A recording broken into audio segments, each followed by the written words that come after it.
Pretty good. How about you? Good, good. So should I call you Frankie or do you want to go by Evan? Yeah, man. Honestly, I think probably in this context, Frank makes the most sense. I'm in Pittsburgh, actually. Pittsburgh. Okay.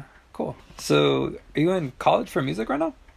No, I did one semester at University of North Texas, and that was in fall of 2017. Okay. And then I transferred to a community college back here because I had decided school was not my thing, and my parents wanted me to at least finish 1 year of school total. So transferred back, did a semester of community college, and then stopped going altogether. Okay. And you're studying music or something else? I was studying music at University of North Texas. Yeah, it was jazz studies. Okay. What was it like when you were there? It was good. The program is awesome. It's super intense, and all the musicians there are incredible. It's like great to be in that environment. But I've always not liked school in general, and so being like, and I also don't like the college lifestyle. I'm up at 5 a.m. every morning, and I don't go out and party and stuff. So it was never really my thing in terms of the actual like college environment. And then like classes, you got to take all these gen eds and stuff, and also school is super expensive. And to study jazz studies, kind of felt like a degree that wasn't going to have the best ROI, you know. So that was kind of Okay. how that went. Yeah, that makes sense. I've actually known two of my friends. They went to Berkeley out in Boston, and Oh yeah, they went for a little while. I think they learned some things, but like one guy was like a drummer, and he was like, "Well, I'm kind of like learning some stuff and like gigging around town, and I could kind of do that here." And yeah, the yeah, other one stayed a little bit longer, but eventually decided. I guess he got what he was looking for. Probably made some connections and everything. But yeah, yeah. yeah, okay. So what do you think your plans are for the future? Kind of just go with music though. Yeah, I have my hands in a lot of stuff. For sure like I'm going pretty hard at the content creation stuff right now with both YouTube and TikTok Yeah. and stuff like that. But I also have my real estate license, so I'm with an office here in around me in near Pittsburgh. And so I got my license last year, and before like it was actually shortly after starting my YouTube channel, I had started a little Airbnb business with my dad, and my mom and my brother would clean it. So we rented a couple apartments in the north side of Pittsburgh and Okay. listed them on Airbnb. And then we would basically just manage the property and just have short-term rentals. So I did that for a year and a half or so. We got out of that early this year, right when COVID hit. I kind of decided I was wanting to put more time into content creation, and just kind of felt like I had learned a lot with the Airbnb thing, but I was ready to kind of move on and try something else. So Okay. Interesting. Yeah, it seems like it's probably good to have a couple things that you can kind of work on. yeah, for sure. So what's your story with TikTok? When did you start doing that? Oh, I joined TikTok. I think it was fall of 2019. It was last year. Yeah, I want to say it was fall. And I just seen TikTok, blowing up. Kind of a bunch of people were on it, and it seemed like I heard a lot of people talking about how the organic reach was really good, and there were also a lot of people that were just like, oh, don't go on TikTok. TikTok's lame. There's all that. Everyone heard that. So, so Yeah. I just kind of jumped in. I thought I'd try it. I was making, I think 3 YouTube videos a week at that point, and so I was like, I'll just go down to two and start making a bunch of TikTok content and see what it's like. So that was kind of how I jumped on that train. But Interesting. And how's like your like growth on it? Did you kind of have like gradual, or do you kind of pick it up right away? yeah, at, it's changed over the course of the time being on the platform, but it Hmm. definitely started like growing really fast, definitely way faster than YouTube. Yeah. But it's almost felt like it was going like this for a little bit, and then it kind of goes like this. Kind of like stair steps. It's kind of been strange lately. Yeah. But yeah, for the most part, pretty consistent, and it's been cool because it's like completely different content from YouTube. So from what I was doing, just making only like video game music covers, to on TikTok, there's just like, I don't know, it's just such a difference, just like short form, like very short videos, and obviously you know what it's like. But Hmm. so it was just, yeah, different. I was excited to try it. Okay. And when did you start on YouTube? Was that like a few years ago? Yeah, YouTube was right. It was so let's see, it was 2018. It was the end of 2018. So I got out of school in the spring. I finished my spring semester in 2018, and then later that year I started my YouTube channel. And I originally just started making only music covers from the game Fortnite. There's all those little emotes and different music in the game. So Yeah. I was playing that game a lot, and I enjoyed it, and I saw all the fun music, and some of the music had saxophone in it, so I was like, Yeah. this is perfect. So that's kind of how I started there, then just making only that, and then I started branching out to other video game music covers and stuff like that, because a lot of the music is heavily rooted in jazz, which is obviously what I was studying, and is the type of music that I listen to a lot and play a lot. So that's kind of how I went down that road. Okay, nice. I actually have never played Fortnite. Really? But Wow. I have learned how to play like 2 of the emotes on it. I think the slick Yeah. and the default theme. Yeah, nice. Yeah. Yeah, it's obviously very popular. Yeah, I definitely heard about it. So Yeah. actually with TikTok, like I think I heard about it a lot from middle school students because I was like subbing in schools a little bit, so they'd be talking about it, and I'd hear little stories, and I kind of was like, I heard about it from other sources too, so I figured I'd check it out. But at first I didn't know what I was doing. I just kind of posted a clip of me like warming up for a gig, and then I like waited a few weeks, and then Yeah, nice, yeah. But eventually it's wild. I kind of jumped into it. I think in like March of this year I figured I'd go like harder and like just post a lot. Sometimes I was doing like 3 or 4 a day, which Yeah. I don't know, but That's awesome. yeah, but I feel like I've met like a lot of interesting people. Like I've met you. I've met like Thelonious Skunk. I met like a bunch of saxophone players, like piano players, like beatboxers, people like that. Yeah. So that's been interesting. Yeah, the music scene is really awesome on TikTok, honestly. I was thinking about that today, how it's kind of like, it's just such like a community, it feels like. It's just like, it feels like everyone knows each other, kind of, you know? And it's like, it's really unique. It's definitely good in a time like this where like, for example, the Pittsburgh music scene, like, there was some stuff happening outside before it started snowing, you know? Yeah. So everyone could like still kind of get together a little bit and social distance and all that, but now it's like, that community is kind of like gone right now, so it definitely has been a good thing for me, especially. Okay, nice. Actually, I think one of the first people like I kind of played along with was Guy Michelle out in Florida. He's playing the cello. I don't know if you've seen him. I know who that is. He's pretty cool. You should check him out if you haven't seen I'll him. have to check him out. Yeah. But I think he's not like a kid. Like I'm not either. But like he was checking it out and he like connected with people and he kind of realized it was a cool place to. It became something cool. I think because of the people who joined it. So. Yeah, for sure. Okay. Now you started on YouTube, right? You've been on YouTube for a while. Yeah, I've been on YouTube for a while. I think like back in the day, like there was less people like doing kind of what I do, so I think I kind of reached more people. Just like sometimes I like make like diagrams like where you put your fingers on the saxophone. I did like Pink Panther, Careless Whisper, stuff like that. I think I did Careless Whisper after I saw Sergio Flores' video because I thought that was amazing. I thought it was the greatest thing I had seen in a while. Yeah. So I was just telling everyone about it, and actually, Sergio's actually a really cool person. He's really humble, and he noticed that I was like talking about him, and he reached out to me and thanked me, and I thought that was that's awesome. Pretty cool. And then I went to the NAMM show one year, and I got to meet him, and he's a really nice person. And you know the sax holder by Jazz Lab? I think you use one. Yeah. So that had just come out when I had met Sergio. I'd never seen one before, but he had one with a saxophone. So he's like, "Oh, dude, I love this thing. Try it on." So he handed me a saxophone, and I put on this thing. Wow. So yeah, it's super nice person. Awesome. Yeah, that's so cool. Yeah. Wow. Yeah, so I think I started on YouTube in like 2008. So I went to Santa Clara University in California, and I did some music, but it wasn't like my major. I was studying physics actually.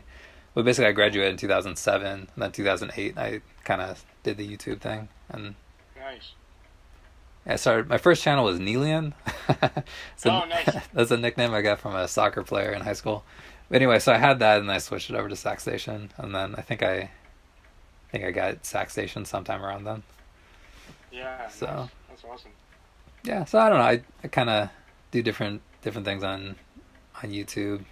One of the latest things I did was like comparison between like Jamkazam and Jamulus, and like using Zoom and like different things to play online. I feel like that's kind of something people are interested in. Yeah. I've seen a lot of like tutorials on like how like connecting like stuff to Zoom, like because I was watching that to figure out like how to connect everything and stuff like that. And a lot of musicians that are even doing Zoom gigs and playing their instrument through like an interface, like they'll connect their MIDI keyboard or something, run it through GarageBand, and then have it go out into Zoom and stuff like that. So yeah, that's definitely been a big thing lately. Interesting. Yeah, I've been using Jamius a little bit to actually rehearse with the reggae band that I'm in. So Oh, that's awesome. yeah, it took a little while to figure it out. Yeah, We had one interface that like worked pretty well, but then we had to use yeah, a different one. And it kind of worked, and it was kind of scratchy. And we changed some settings, and yeah. but Nice. yeah, I mean, it Yeah, a lot of seems like it trial kind and of error. works at this point. Yeah, yeah. Oh, when did you get on TikTok then? Because you were on. Were you on after me or before me? I can't remember. I think probably about the same time. About the same I time, think maybe. Yeah. I think I wasn't as active until like earlier this year, but I think I Yeah. joined sometime in 2019. Yeah. I was gonna So say I knew you've been on for a while, so. yeah, I think probably like September 2019. But I was doing like one video every 3 weeks or so, Yeah, so yeah, yeah. trying to kind of figure it out. Yeah. And did you just jump on TikTok for the same reason? Just like there's a lot of Um, traction, or? I think basically like I heard people talking about it, and then I started to see other musicians, and I figured it was like kind of a way to connect with people, and kind of like not exactly performing, but sort of like performing. When like we actually had a show scheduled for March 14th, and I postponed it by like 3 months. Then I postponed it by 6 months, and I just Yeah. canceled at some point because it's like it's Yeah. downstairs in a basement. Yeah. Oh man, yeah. Those shows are always cool, but it's like Yeah. not right now. You just can't. Yeah. Yeah. So you've done some recording too? I hadn't done any recording until I started my YouTube channel, and then it's just progressively gotten like just more and more complex. I guess I started Okay. with just I think my brother had a Blue Yeti mic or something that I started using that, and Okay. just kind of kept experimenting with stuff as I went. But I haven't done any like studio work really. I'm trying to think if I recorded one thing on like guitar years ago when because I started on guitar, and so I recorded. It was for I think it was for like some small movie or something like that. I Okay. recorded a guitar part for, but that's pretty much the extent of my recording, other than like audition tapes and stuff. I've done stuff like that, but Okay, that's cool. What kind of like styles of music do you really like to play? Do you think mostly jazz, or do you kind of like some other yeah, things? I definitely started. Well, if we go all the way back, like I said, I played guitar first, and so I was into rock a lot. I was in a couple rock bands like those years ago, middle and early high school, and then I picked up saxophone end of eighth grade, early ninth grade year, and I was really started getting into jazz then, and did that for a while, and obviously went to school for that, started going to school for that. But then I recently, like within the last year or so, I've been really getting into bluegrass. I was into bluegrass some on guitar, and then I recently came across a saxophonist named Eddie Barbash, and he plays like fiddle music and bluegrass on alto saxophone.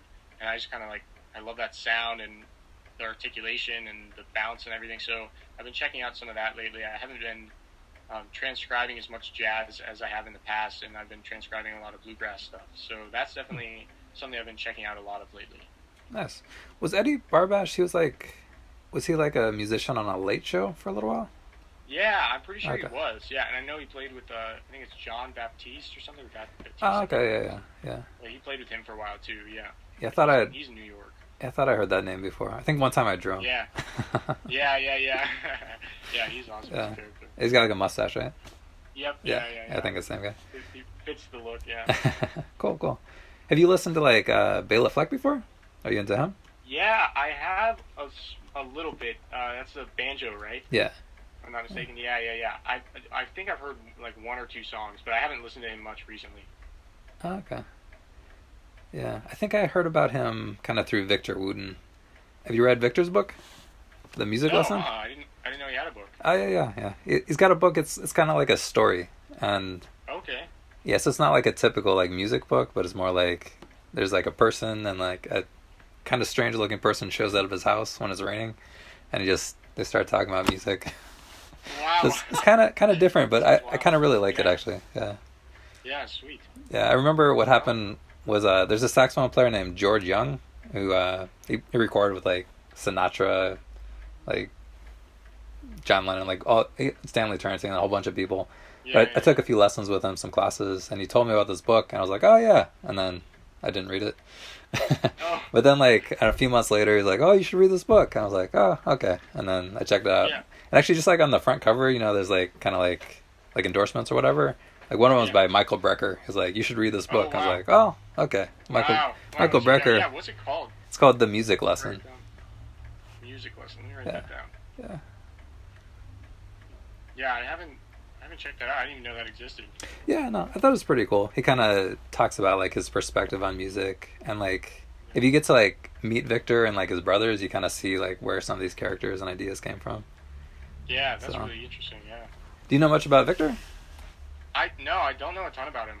Okay, yeah, he plays bass, but he's the youngest Yeah. of five brothers who all played music. So kind of like Oh wow. one plays guitar, one plays piano, one plays sax, one plays drums, and like he was the youngest one, and they kind of needed a bass player, so Yeah. he became their bass player. But he grew up in Nice. kind of this musical family. Yeah. So That probably makes sense too if he was thrown into a lot of situations like, you can do this, right? And then he's like, you know, that's probably how he learned a lot of it. yeah, he started playing with them. They Yeah. performed as kids and everything. Yeah. That's But awesome. Wow. he's got some land out near Nashville, Tennessee, and he's got like it's called Wooden Woods. It was Victor Wooden Oh Woods. wow.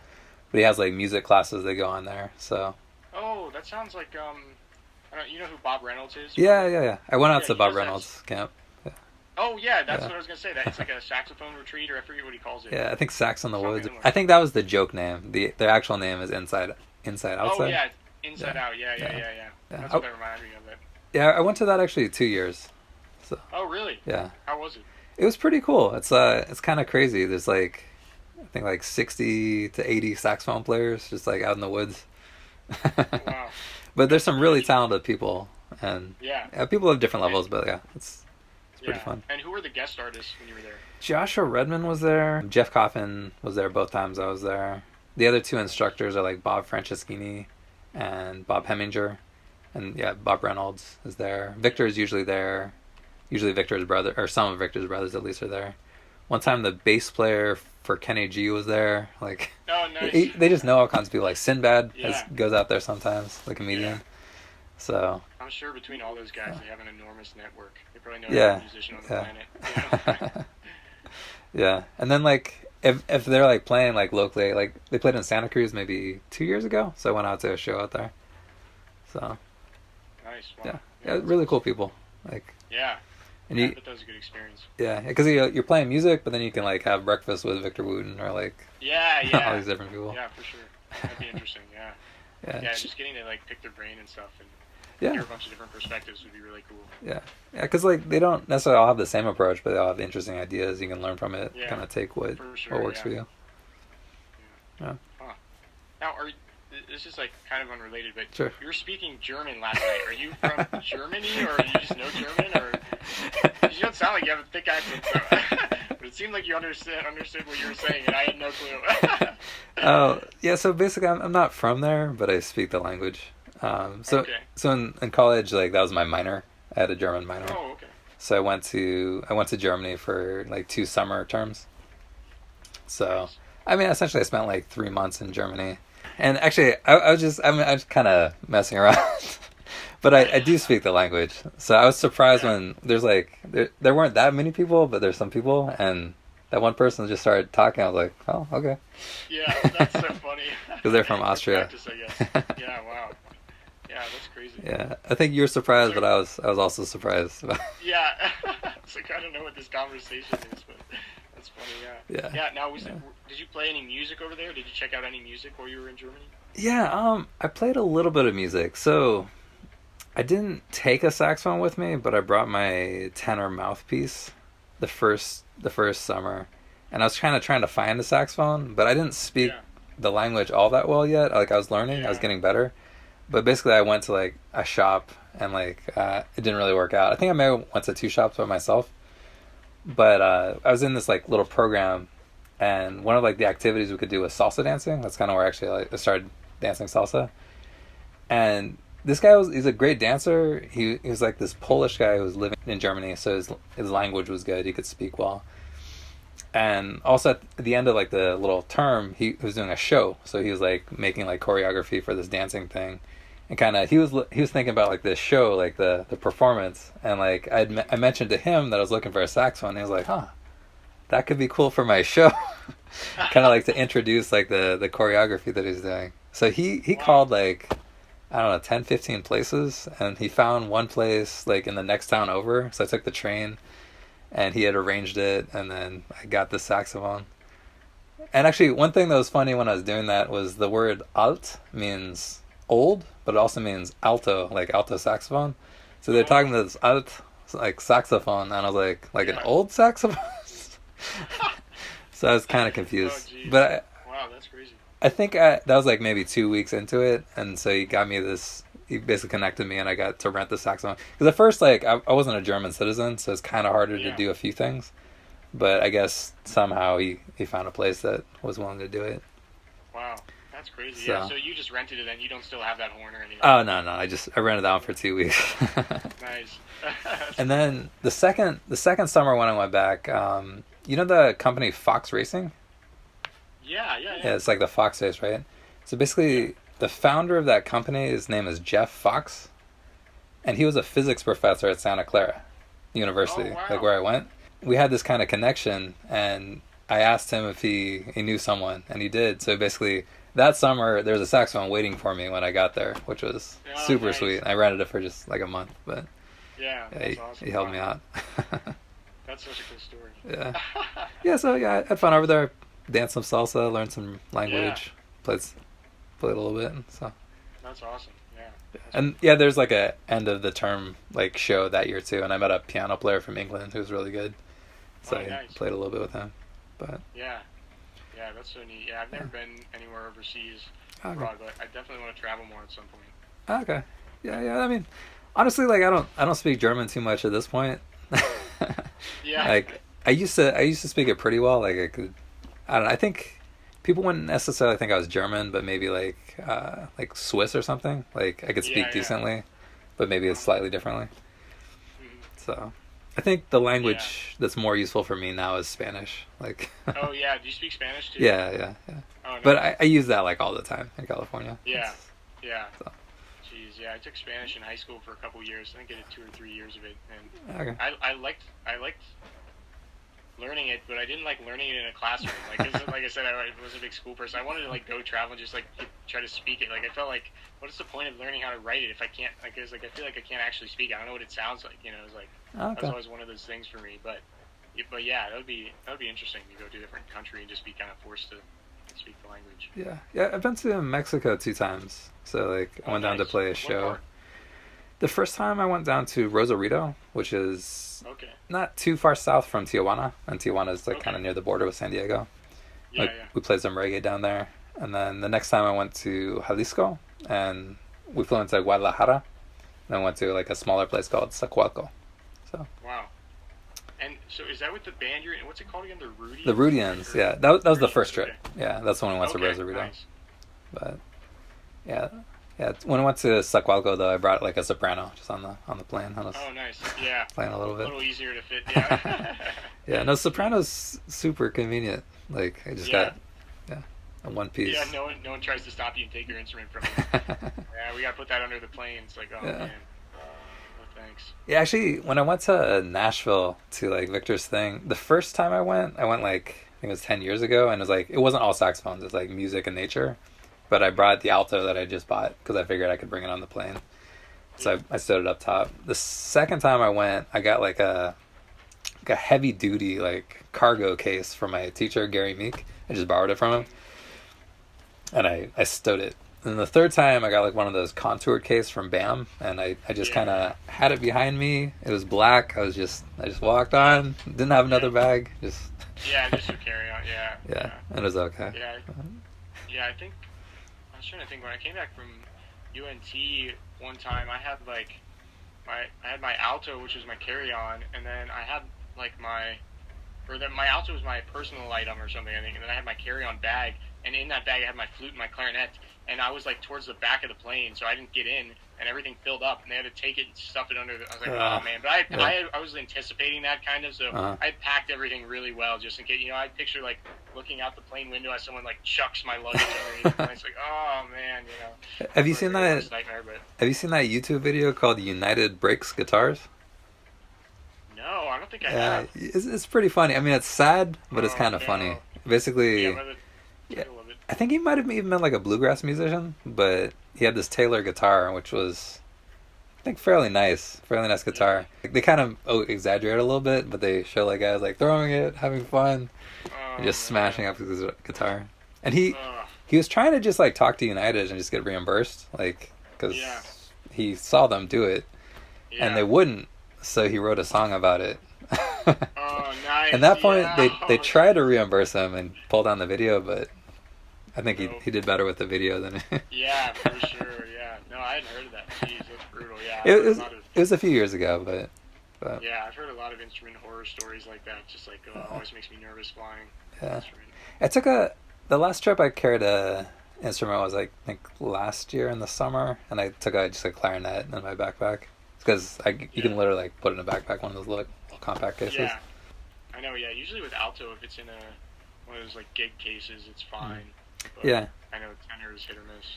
Yeah, I think Tenor's like I think if it's a contoured case, you'll probably be okay if you're not carrying anything else. But it's like on the edge. So yeah, it depends on what type of mood they're in. Yeah, that's true. Yeah.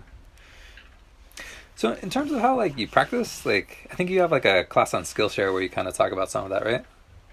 Yeah, I did. So I just made a class about like specifically sound and how I practice sound exercises, the exercises I do, kind of how I approach it. Because I constantly get people asking me about like what sound exercises do you do? How can I improve my sound? Stuff like that.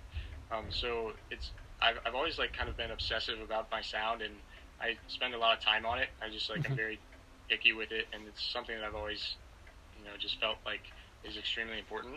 So anyways, I created that, and I basically just like shared the exercises that I do every day. It's like this is what I practice. So that's kind of what that is. I definitely have more that I rotate in and out every now and then, but those are pretty much the ones that I practice every day consistently. Okay. Are you a big long tones guy, or? I do more overtones than anything. Okay. Yeah, so a lot of overtones, a lot of overtone matching, and I did long tones a lot initially, along with overtones, but I don't do as many long tones anymore. I do a lot of overtone matching and overtone exercises and stuff like that. Okay, yeah, that makes sense. I think I did long tones for a little while, but then I think I started getting more towards like just playing ballads if I want to get that effect. Yeah. And then I've heard a lot of people say that. Yeah. And then overtones, those are good. Like I spent some time on that, and then just trying to get the Altissimo. Which sounded terrible for a while. It always does. It's just like you have to like anytime like you're around someone new and you're like about to warm up. I'm like, listen, it's gonna sound like I'm throwing a cat in a dryer. I promise. It's intentional. It's like just this is good for my sound. Trust me. It's just like overtones, especially when you get up in the high. It's just like does not sound great, but really good for your playing. So I think I kind of avoided Altissimo for a little while because I didn't think it was super important just to play the notes. But then like when I like heard more about it and like I thought more about like what people said about how it just helps your tone in general, I figured I should work on it. So I'm not like a master of it, but I spent some time on it. And me too. I definitely avoided it for a long time, and only till pretty much this year I started really practicing it. I'd always been like overtones up there, but not like anything beyond that. So I've been practicing scales and arpeggios and trying to get stuff up there and just reach for stuff that I might not normally go for, just to try to get stuff under my fingers, just both like from a technical standpoint of like this is what my fingers need to do and these are the fingerings, and also like from a voicing and throat position standpoint, it's definitely something that I need more work on. So not quite Lenny Pickett. Yeah, one of my friends he started getting it, and then I was like, I should probably get some of that too. That'd be a good thing. Throw in the bag. That's right. I know. People always trying to think. My teacher in high school, he played a lot of Altissimo stuff, and he was always like he's in a blues band, and that stuff fit perfectly. Yeah, it's just like he kind of had to for that, so it's just like he definitely knew what he was doing up there. But I started kind of working into the Rudians. There's this one song where I just do a little chromatic thing. I just go from like it's like an A to a B flat to a B, but then I hold it and the band drops out, and then they come back. Nice. It's like stuff like that is like people love that. It's perfectly. Yeah, people dig it. Yeah.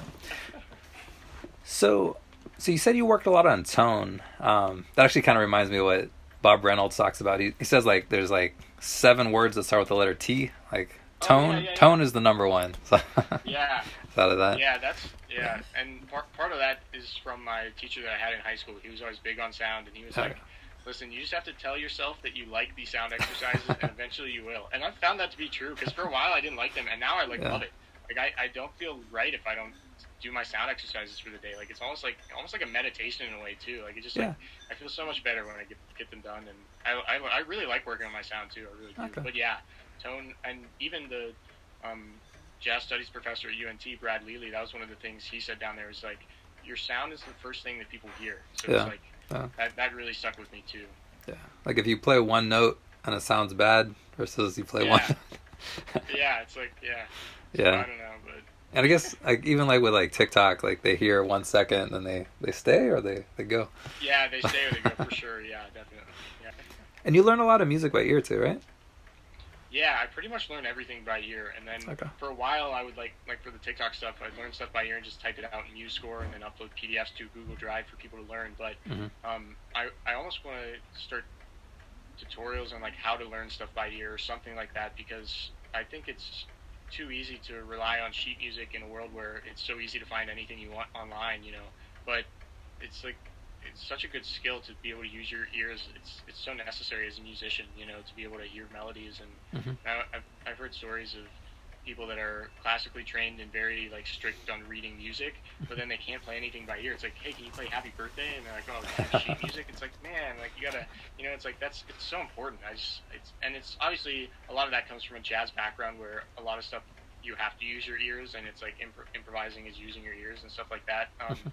But really, yeah, it's just I pretty much learn everything by ear, and that's I've done that since I was young too. Like I would just start learning stuff by ear on guitar or piano. Early on when we had a piano in the house, I'd try to pick out commercials by jingles and stuff like that, just little melodies by ear, and it's kind of like a game to me too. You know, I kind of like it. Start thinking about it. You know, or I'll hear sounds like throughout the day. You know, maybe I hear something, some interval, ding, and I start thinking, okay, so in this key that would be B down to G. So if I took it up to E flat, it would be. And I start like thinking about all this stuff and like trying to figure out, or even like I had a long bus ride to the school that I went to, and so I would be trying to figure out like I'd think of a pattern, and I'd be like, oh, okay, so I'd be trying to figure it out on the bus, and then as soon as I'd get to school, I'd pull out my horn and see how close I got to what I thought it was in my head, and then as soon as I picked up my horn. Like a lot of times I wouldn't get it, but sometimes I would, and I was like, "Wow, that's so cool! I could like figure that out." You know, I kind of became obsessed with that too. I love that. You know, I don't know.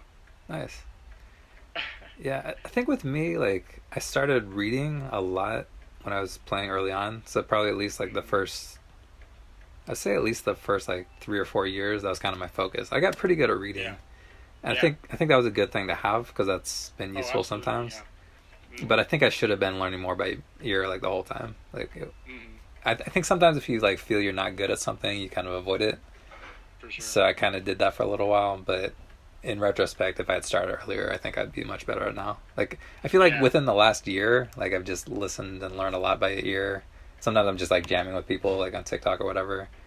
Yeah. But I think I just pick things up like way faster. Like yeah, with a little bit of practice. So Yeah. Yeah, it's one of those things, and I definitely think reading is extremely important, being able to read music and do that too. But it's almost like that is so hammered in school, like being able to read and all of that side of things, and not enough of using your ears. I feel like there needs to be a little more of a balance, because a lot of people get out, and it's like, it can be intimidating at first, but I think if people were exposed to it a little more early on, I think it could be beneficial, you know? yeah, I think so. And when you learn music by ear, do you use anything like to loop the music, or do you just kind of listen?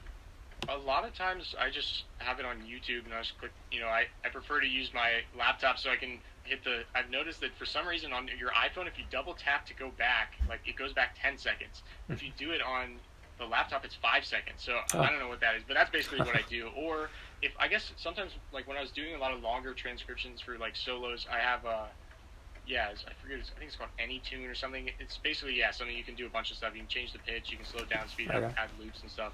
And so I would loop little chunks like that and work them up to speed. So I guess I did use that a bit. But now mainly I just kind of go off YouTube just because it's a little more convenient. Okay. Yeah, actually, I found a plugin for Chrome. It's called Looper for YouTube, and basically, Really? yeah. I've That had could be that could be even more convenient then. yeah, I've had it for like Check that out. I don't know, a few months or so. But it's Yeah. cool. You can like loop a little section like and just have it keep playing, Oh, and you can like yeah. adjust it. But That's awesome. I yeah, should check that out. Yeah. yeah. Because That's sweet. I think a lot of the programs they want like an MP3, but sometimes just Yeah, what you yeah. want is on YouTube. So it's Exactly. Yeah. uh, Yeah. True. yeah. I think I used to slow it down a little bit, but now Mm. I mostly just kind of listen to it at tempo, but kind of just reduce the section to Yeah, make it yeah. like Yeah, I 3 know a lot of notes versus people- like 10 or whatever. Exactly, yeah.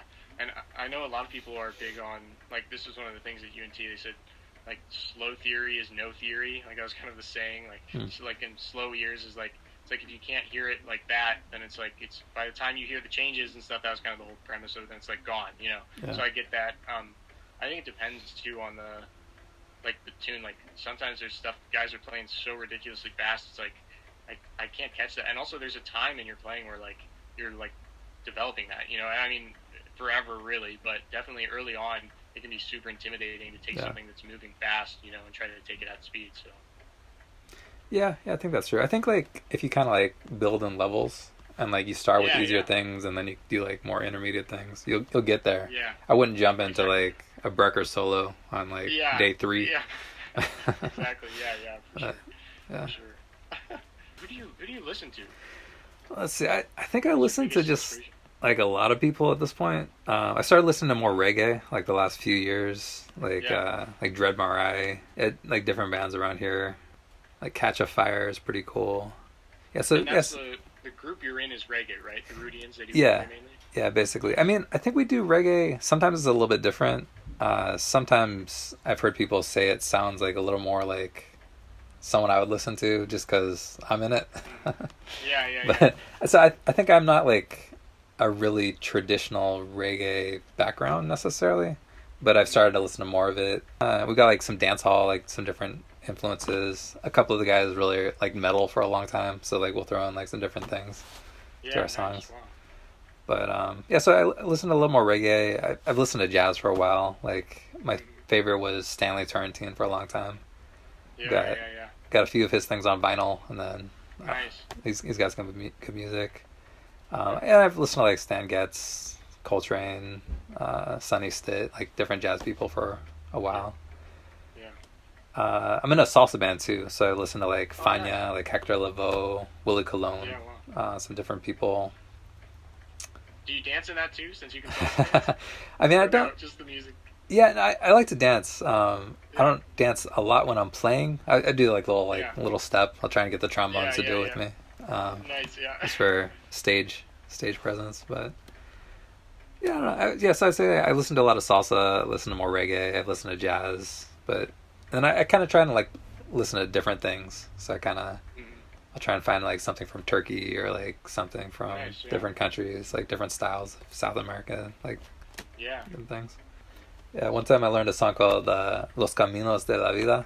So spent a little bit of time on that. And then I play it for people and they're like, oh. Oh, I don't know what that. Yeah, I don't know if I'm. Oh, yeah. Yeah, it's like I a... probably recognize it, but not. Yeah, you might have heard it. It's pretty famous, like, with, like, different groups of people. But I heard Celso Peña, like, perform it, like, not in, like, Watsonville, not too far from where I live. And, yeah, it's got, like, accordion and everything. It's got a nice melody. One time I played it in Salinas, and some people are saying, oh, he can play that? He can play it better than we could sing it. I was like, oh, okay, cool. That's awesome. Because I figured I wanted to spend some time on it. I don't want to, like play it badly. But Yeah, for sure. Yeah. so yeah, just like different melodies. I listen to Maceo Parker a lot too. I listened to him a lot when I was younger. Yeah. Saw him perform a couple times. He puts on a pretty cool show. Yeah, that's awesome. Yeah. Yeah, that's a good variety for sure. Yeah. Who do you think your favorite saxophone player is?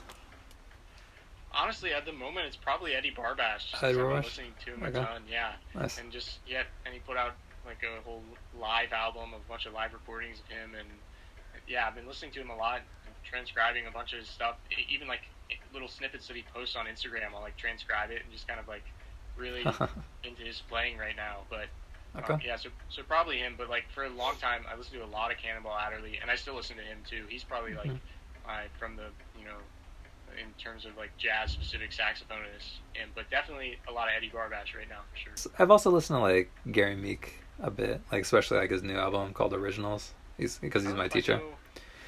Let's see. Do you know who Dave Weckl is? The drummer? I don't think I do. Okay. You might want to check him out. But yeah, Gary Meek. Yeah. He played with Ayrton also, like a Brazilian musician, Okay. and Yeah. Flora Purin. So yeah, I like his approach to music, and he kind of like he uses different emotions and like connects and tries to like make you feel good when you check out his music. Nice. Yeah, Cannonball's pretty cool though. I like him. I like Work Song a lot. I guess his brother wrote it, but yeah. Yeah, that's right. Yeah. That Cannonball Adderley and Nancy Wilson album is one of my favorites too. Okay. Might have to listen to that again. Yeah, he's definitely one of the greats of the alto. Yeah, for sure. Do you think you're still an alto guy, or you kind of getting more into tenor? Yeah, I definitely. It's interesting. I feel like when I pick up tenor, I have a specific sound in my head that I'm trying to get out, and when I pick up alto, I don't necessarily have that. But I'm way more comfortable on alto, and I feel like I'm an alto player, which is strange. Maybe it's just because my teacher in high school was a tenor player, so I like have a tenor sound in my head. But I don't have that when I play alto. It's really strange. So I think I'm definitely still an alto player, but I've been enjoying putting some time into tenor and like figuring it out. It feels so different to me in terms of the voicing and everything, and like just blowing into the instrument, you know. But it's fun, and I definitely I get called when there are gigs. I get called for tenor gigs more often than not, and so I have to most of the time I like find someone that has an extra tenor. I'm like, hey, do you mind if I borrow your horn for this gig? You know, it's funny. One of my buddies from UNT said like, oh man, I hate whenever people do that. But down at UNT, there's like 300 saxophonists. In Pittsburgh, there's like 4. You know, it's like everyone plays every saxophone just to get the work. You know, so it's just funny. But yeah, definitely, I think I'm definitely an alto player at heart. But I'm down to put some time into tenor for sure. I need it. I need to practice. Okay, yeah, I've seen you play it a few times. Seems like you're sounding pretty good. Yeah, it's a little uncomfortable. It feels better if I play it a couple days in a row without touching alto. But then I go back to alto, and alto feels rough, and I'm like, oh man, I should have played tenor for a couple days, you know. But yeah, it's definitely a little bit different. I never played tenor in high school, so I had a mouthpiece and reeds. I'd occasionally borrow one just to play like after school if I was staying after. You know, I think the school had one maybe that I could play sometimes, but I mainly just played alto all through high school, and in college I didn't touch tenor. So it's kind of like now that I finally bought a horn earlier this summer, it's been good to like have an instrument I can consistently work on, you know, and just put some time in when I can. Okay. Yeah, I think I mostly played tenor, but then I spent some time on alto. Like I figured it kind of. A lot of soprano too, right? I started to. I got my soprano, I think like 3 years ago. Nice. So, yeah, that's kind of I got it through eBay. It came in a box with no case, but a bunch of packing material. This is soprano. It, it sounds good. So. Yeah, it's from 1929. It's pretty old, but I got a few pads replaced. Did a little bit of with the cork and everything, but it's got a nice sound. A little bit harder to play. Like the table keys are awkward. Yeah, the ergonomics. Yeah. I have an old curved soprano. I think it's a Busher. I think it's from the 20s to something like that. Oh, yeah. And it's curved and it like sounds great, but the ergonomics are just clunky. You know, everything feels like I have to move, like twist my hand. You know, my hands like cramp by the time I'm done playing it. But, I don't know how anyone played those things, but they did. I played actually on a Busher tenor for a couple of years, like not too long ago.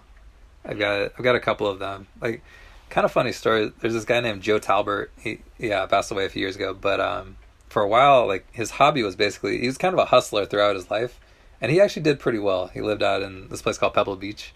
I don't know if you heard of it. They have like a golf tournament and stuff. Oh, nice. But basically, like he's doing pretty well. But his hobby was to like get saxophones and like kind of get work done on them and like resell them. So he did this for like thousands of saxophones. But at one point, and he would like list them on Craigslist or different places. One time I looked on Craigslist and I saw an ad and I was like, oh, maybe. I figured we'd try it out. And it was this guy named Joe. It was like an old Busher. I bought one and then like he'd get more and he'd call me up and be like, hey, you want to try this horn? And he'd give like really good prices. Like I bought one for like $350. Like it's not the best one, but like I don't know, it's still I don't know, it's like a backup. So Yeah, exactly. so That's awesome. so I ended up with a couple of these like old Busher horns. Nice. The one I think I played one. Oh yeah, I think the first one I got was a tenor, and then I got a tenor from him that I liked a little bit better, which was like a little bit better shape. It was like I think I paid like 600 for that, Nice. but I ended up playing it. I played it with a salsa band because I think it just had a nicer sound. It wasn't as ergonomic, but it had a nice sound. So I played it for a couple years. So. That's awesome. Yeah. It's hard to get Altissimo on it though. Like that was. Oh yeah. Yeah. Because it didn't have a front F on one of them. Oh, it didn't. Wow. Yeah. So that was kind of. Yeah, I don't even know what you do. Yeah, I mean, I kind of learned some notes, but it was. Yeah. Like I could play like A flat, B, like some notes. I think G was really hard because like you literally don't have the front F, so it's like. Yeah. Build your own, Altissimo charts. Like, geez. Yeah. I think I was trying to kind of get the Altissimo, and then I was realizing like I was making it harder than it needed to be. I think they made most of them in like Elkhart, Indiana. There used to be like just a lot of saxophones made out there. Yeah. But yeah, some nice horns. Just yeah, I think they're just like they're harder to play. So it's like the way actually like Gary Mick described it is like it's like a smaller target that you're trying to hit like for every note. It's just more difficult. It's not like you can't do it. It's just not as easy. Yeah, for sure. That makes sense. Yeah. When did you start playing the flute? I started. I want to say it was like maybe my sophomore. Nah, it might have been my junior year of high school. Yeah, I think it was my junior year. Because my teacher was a big doubler, and he was like trying to get me on the playing flute, clarinet. So I did both of those through high school, and I ended up playing flute in orchestra in my senior year, and then played both flute and clarinet at UNT when I was in a lab band down there. Okay. Because that's like the whole big band thing, But then I still practice flute every day, and I play flute in a lot of my videos, and I really enjoy flute. But then I dropped clarinet like a year and a half ago. I got sick of clarinet. It just didn't. It never made any sense to me. Like the embouchure and I don't know. And I put a couple years into it, practicing it consistently every day, and it still never like made any sense to me. So I got tired of it. I was like, I'm miserable playing this instrument. I'm not playing any $20 big band gigs, So I'm like, I'll drop the clarinet. So I use it as a prop pretty much in my videos at this point. Otherwise, it just sits in my closet. I pull it out occasionally for videos, but it's never made any sense to me. And I figure I put a couple years into like consistent practice, and I'm just unhappy playing it. So but you play clarinet, right? I've seen you play clarinet, I think. I have played clarinet. It was the first instrument I played, so I mean, nice. I used to play it more. I wouldn't call myself a clarinet player, but I would say I'm like significantly better on it than I am at like flute or piano or something like that. Yeah. So I would say like I dabble in like flute and piano. Yeah, nice. Yeah, I think it's easier to go from clarinet to saxophone than saxophone to clarinet. Yeah, I would say that's pretty much a true statement. Yeah. So. I think when I started, I wanted to play saxophone right away, but just like the school, like you had to start on either clarinet or flute. Just I mean, there was some logic behind it, but that was just how it went. Yeah, I know. My teacher in high school always had his dad was a saxophone player, and his dad taught band at the high school in the area, and so when my teacher turned however old he was for 5th grade, and it was time to join band, his dad brought him home an oboe because he was thinking you can get a lot of scholarship money to go to school and all that. It'll be good. You'll be one of the only oboe players in school. We need an oboe player. So he messed with it for like a week, and he said he hated it so much he threw it reed first like a javelin against the wall. So then his dad brought back a saxophone. He's like, this is so easy. Why didn't you give me this to begin with? So I was like his story. But that's funny. Yeah, that would make so much more sense. Going from oboe to alto would probably be so much easier. Oh, jeez. Probably, yeah. I never tried like oboe or bassoon. I kind of like the sound of the bassoon, but it just seems like I know, the double reed. It's unique, yeah, different. Yeah, I don't know though. You have to like make your own reeds for a lot of those. There was an oboe player in high school that I went to school with, and she'd always like hide in the practice rooms, like whittling reeds with her reed knives when she had a chance. It's like, geez, put 30 minutes into making a reed, and then sometimes it doesn't play. Oh, I don't know. yeah, I think you can buy them, but I think it just like people work on saxophone reeds too, but I think it's just maybe more necessary for one of those. Yeah. And I know a lot of people are very specific or particular rather with their reeds, like what double reed players are. Yeah. What kind of reeds do you play on? right now I play on Van Doren Java Greens on both tenor and alto, but I just ordered a Leger. I don't know if you saw the new American cut synthetic reeds that came out with. They're supposed to be the closest to, or the best for like a jazz sound. They're supposed to be a little fatter and rounder, so like in terms of sound. So I just ordered one of those for tenor. It hasn't showed up yet, but I'm excited. I'm not sure if I may even like make a review or something like that, or an unboxing video just for fun. But I'm interested because I played a Leger, I think it was a studio cut maybe, on alto one time that my friend let me try. And I didn't love it, but I didn't hate it. I was like, this is pretty decent. Like, I don't think it would, I would take it over Kane, but, I was like, I could see where this is going. So now that they just came out with this reed, I'm interested to play it. I've seen some reviews. A lot of people seem to like it. So I'll let you know how that goes. But I ordered for tenor, so because I'm sick of tenor reeds are more expensive and go through all the reeds. Like, man, I don't play tenor as much as alto, so I'm thinking I can just leave it on there and forget about it. So hopefully that's how it goes. But I guess we'll see. Okay. I think for me it's kind of the opposite. Like I've stuck with Kane on tenor. I tried some synthetics for a little while, but on soprano and alto I actually play something called fiber reed. Okay. So it's this like black and white reed, which kind of looks funny. I think I've seen those. Yeah. I like them. I think you like they them? yeah. Compare like in terms of resistance. Resistance. Kane reeds. Like, is the strength about the same? Like, I don't know how the strength chart is on those, but I think I use like a medium. I think I use medium on soprano and alto. At one point, I got like a medium soft, and it was a little bit too soft on alto, and it kind of worked. But then I just ordered another one, or I got another one. I was kind of lucky in a sense that I went to the NAMM show, and Fiber Reed had a booth there, and you could just try out like all the different kinds and all the different sizes. So, and I've gone to NAMM maybe like 4 times, but yeah, you can try out saxophones, try out mouthpieces, try out reeds. Yeah. And I think ideally that's what you want to do, because they're maybe like $30 each, so you don't want to get the wrong size. Yeah, I know Leger does like you can exchange it for a different size for them for free or something. Okay, yeah. But you can do that one time per reed order, so it's like hopefully whatever I get, if it needs adjusted, I'll know. I know they do like in fourth increments or whatever. It's like 2.5, 2.5. So that's cool, but. I think someone said that. I think I read that you can like dip them in boiling water for like a second, and that'll make it a little softer every time you do that. So I've seen some people say you could do that too. So a lot of people order like a little too resistant, and then if they need to, make it softer, they can that way, I guess. But interesting. I guess I haven't tried doing that. I have a couple of Leger reeds. I think they weren't quite the right size for me. So yeah, you could check that out. I'm pretty sure. I don't know if I might have even seen that on their website. Like that's one of the things you can do. I forget, but I'm interested in the synthetic thing for sure. Yeah. Just to have something consistent, but we'll see. I don't know. I haven't messed with it a ton, so I'm getting into that world slightly. Yeah. The reed I've been using on soprano though. Yeah. Like I got the reed before I got my soprano. Nice. Yeah. That's awesome. I think it's maybe towards the end. It's not. Yeah, it's a little bit worn on the edge, but. Yeah, it's pretty. Got some mileage out of it. So. Yeah, that's for sure. Yeah, that's the thing. One reed every 3 years. That's better than like 400 or something. Cane reeds. So. Well, I mean, I think on tenor, like maybe like a year ago, I bought like 2 boxes of 50 for a tenor, and I'm still going through those because I'll get like 2-3 weeks out of them.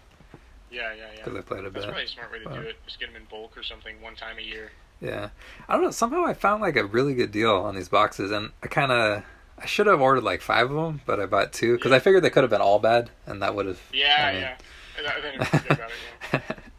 So I bought 2 boxes of 50, but. That's awesome. Yeah, I just do like Rico 2s though on tenor. That's what I went back to. Yeah. Do you think? I think you were using that app called Collab, yeah? Yeah. So Collab was a project that actually early on when they started working on it early this year, and they actually the product manager reached out to me. She had seen me. I posted on. Do you know the app Byte? Byte, no. I don't know if you're on there. It's similar to like Vine kind of. It's like stuff that loops, stuff like that.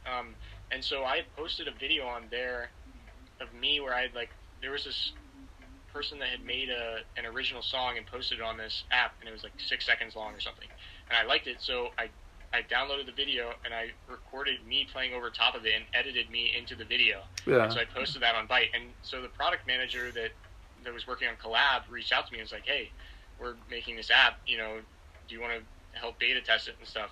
And so I was like, yeah, it was like confidential for a while because they were just, you know, working on it in the early stages. And then it went into beta and it was like wait lists and everything. And then they just launched it on the App Store. But it's been a lot of fun. I've been posting on there. Usually, like every week or two, I'll post a couple videos of me just playing with whatever people are doing on there. And it's been a lot of fun. And everyone it's owned by Facebook, and everyone at the team there has like just been really great, really easy to work with, and super super helpful. So that was a really cool opportunity that I got to be part of, and I think the app is really great too. Okay, yeah, I remember I checked it out a little bit, but I didn't get too into it. I think I was kind of early on. There are a lot of bugs, obviously, but early on it's like progressively gotten better, adding a lot of features, and it's also really cool to have like direct contact with the developers to be like, hey, here's something that's going on, or like, can we do this? You know, there's like, it's awesome to like kind of have that too. Okay, nice. I think you said last night on your live that you do lives on TikTok. Was it like Monday and Wednesday? Yeah, I'm trying to go Monday and Thursday. Thursday, 7 to 8 p.m. Eastern time. I'm trying to chunk that time out of my day just to. I really want to live stream more. I think it's good both from a standpoint of like getting to interact with people, but also I don't feel like I'm great at talking to a camera, so it's like good practice for me there too. You know, just to play lives. Like I don't know, but yeah. So I'm trying to do that. Trying to live stream on TikTok more for sure. Okay, cool. Yeah. I kind of just find them randomly and jump in sometimes. Start speaking. Like German or Chinese or whatever.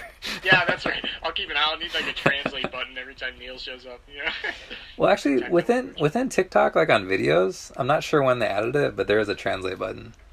Yeah, I've seen that for comments. Yeah, you have to like hold or something that's translate. Yeah, I thought that was pretty cool. Add that for live streams. It's not there yet though. So. Yeah, I know. Yeah, imagine just like real time just translates. That'd be awesome. I think it'd be more likely to find some Spanish-speaking people, less likely to find some German-speaking people, even less likely for some Chinese-speaking people. Yeah, probably true. But I don't know. Maybe I'll try it out. You found German last night, so yeah. I don't know. It's pretty good so far. I think that was a pretty high coincidence, but yeah. But, you know. What do you think? What kind of projects do you think you're gonna work on like next year? I'm planning on doing more YouTube stuff, like less, maybe not less covers, but more like I did in me playing saxophone on Omegle video recently. Oh yeah, and I saw that. A lot of good response. Yeah, and I'm kind of trying to figure out what direction to take YouTube. I want to keep doing covers for sure, but I also want to make some other type of content on there. So definitely some different YouTube stuff. Probably keep posting a lot on TikTok and probably collab too, and just kind of going down that road. But yeah, I think 2021 I'm going to focus a lot more on YouTube and kind of just testing out different stuff. Because this last year I've been doing pretty much only video game music covers, which is awesome. I love doing that. But I also like making other types of videos, and I don't necessarily know what all those videos are until I try them, you know. So definitely some more YouTube stuff too. Yeah, I think experimenting like musically and just like creatively, it's probably a good way to go. Sure. Cool. And your video editing is pretty good too. Like I was impressed. Thank you. I remember the first duet I did with you was just like one of those bop duets, but you put it all together and made it look nice. Yeah. I couldn't stand in doing stuff in the app, and even lately I've been dealing with it. But yeah, that's right. I forgot about those bop duets. Yeah, that's fun. Yeah. Yeah, we had trumpet rocks and Helen, that's right. legato, band teacher. Yeah. I think it was. Man, that was Yeah. I mean, it was like the four of us were kind of all doing them. Yeah, sending them around. Yeah, that was fun. Yeah, I forgot about that. Jeez.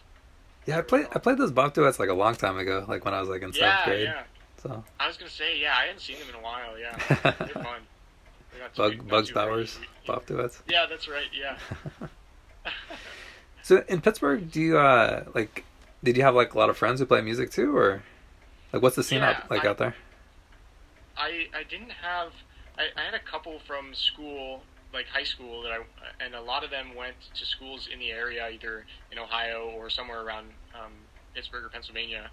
And so I had a couple friends there, but mainly as soon as I got back from UNT, I started going to jam sessions and kind of just meeting people that way.